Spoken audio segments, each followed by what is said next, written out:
चला, मरावे परी कीर्ती रूपी उरावे. आता ह्याचा अर्थ काय की आपण आपल्या मृत्यूनंतर समाजाला काय देऊ शकतो. बरोबर, ठीक आहे. समाजामध्ये असे भरपूर लोक आहेत काय जे अपंग आहेत, अवयवाने, की नाही.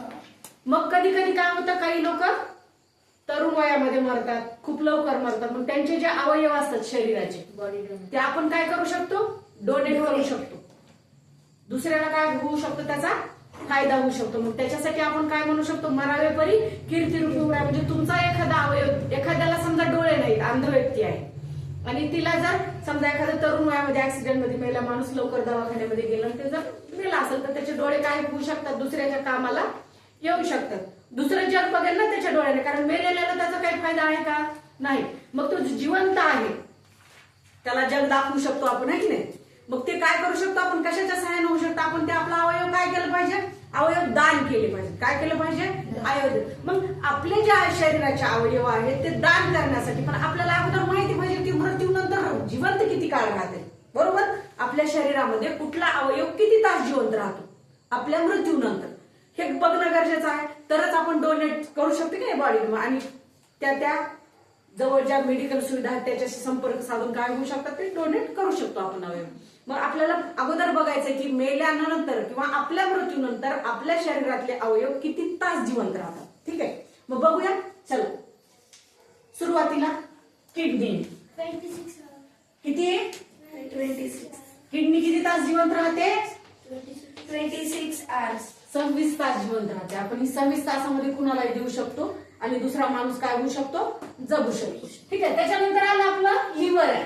लिव्हर किती तास जिवंत राहते, 15 तास जिवंत राहते. चला, सगळ्यांनी अभ्यास केल्या म्हणायचं. लिव्हर किती तास जिवंत राहते, 15 तास जिवंत राहते. ठीक आहे, लिव्हर किती तास झालं मग, 15 तास. मग आता नंतर आहेत लंग्स आपले. लंग्स किती तास राहतात, 8 hours.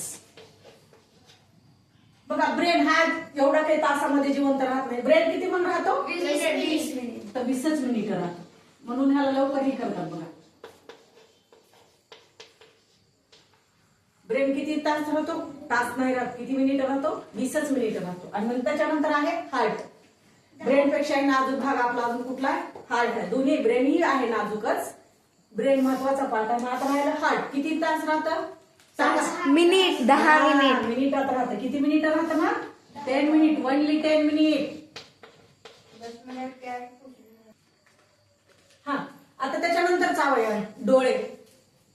जग बघायचंय, आहे की नाही, जग खूप सुंदर आहे. चला, मग किती तास राहतात, 6 तासामध्ये ह्याचं पण काय झालं पाहिजे, ऑपरेशन करून ते बाजूला नाही.